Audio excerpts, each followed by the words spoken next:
Hello everyone. I wish आपकी अप्रैल attempt की अच्छी तैयारी चल रही होगी।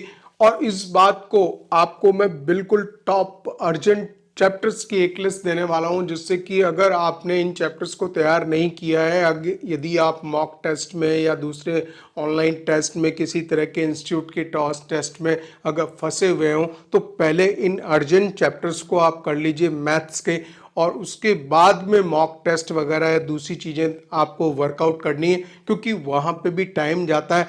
आपको पता है कि मेन तो परफॉर्म आपको जेई मेंस 2024 का जो मेन एग्जाम होगा उसमें करना है। ठीक है, अगर ये चैप्टर्स आपके छूटे हुए हैं तो मैं बिल्कुल टॉप मोस्ट अर्जेंट चैप्टर्स जो कि जेई मेंस 2024 अप्रैल अटेम्प्ट के होने वाले हैं उसकी मैं लिस्ट दे रहा हूं। और किस बेस पे दे रहा हूं उसके पास, उसका भी हमारे पास में एनालिसिस है।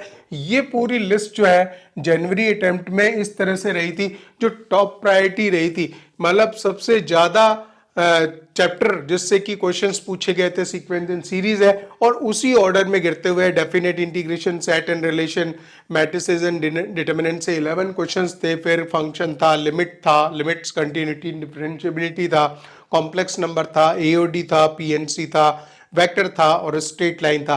इन सबसे 8-8 क्वेश्चंस पूछे गए थे।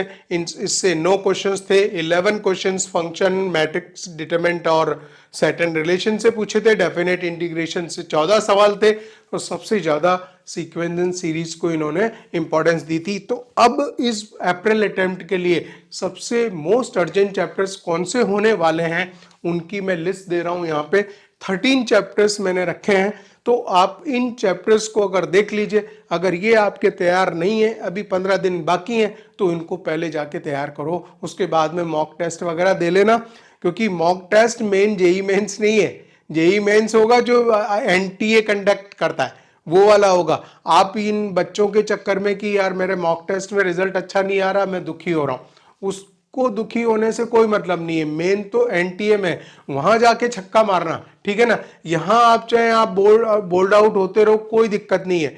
वो कब होगा? जब आपके चैप्टर्स तैयार होंगे। तो ये रही आपकी list. These are the most urgent chapters. आपको सर्किल देख लेना भैया, अगर नहीं हुआ है तो आप पूरा कर लो। 3D है, परम्यूटेशन एंड कॉम्बिनेशन। और ये जो एनालिसिस है ये किस बेस पे निकाला है, वो उसका एक तरीका बता देता हूं मैं, कि एनटीए क्या करता है, सभी चैप्टर्स का टेस्ट लेता है। सेशन 1 में जो जनवरी अटेम्प्ट में जिन चैप्टर्स को प्रायोरिटी दी थी, अब उनको प्रायोरिटी नहीं देगा, दूसरे चैप्टर्स को देगा। तो हमारे पास में ये दूसरे चैप्टर्स होने चाहिए। इन चैप्टर्स को निकाला गया है पूरे एनालिसिस से, ठीक है ना। तो ये चीज आप समझें कि इन चैप्टर्स को क्यों प्रायोरिटी अब देने वाला है। तो ये अप्रैल अटेम्प्ट के लिए ये मोस्ट अर्जेंट चैप्टर्स होने वाले हैं। सर्किल कर लेना भैया। 3D परम्यूटेशन यदि इनकम्प्लीट है तो कर लो। डिफरेंशियल इक्वेशन, वेक्टर्स, स्टैटिस्टिक्स और probability, matrices and determinant incomplete है तो कर लेना। ट्रिग्नोमेट्री कर लेना, क्वाड्रेटिक इक्वेशन कर लेना और एरिया कर लेना।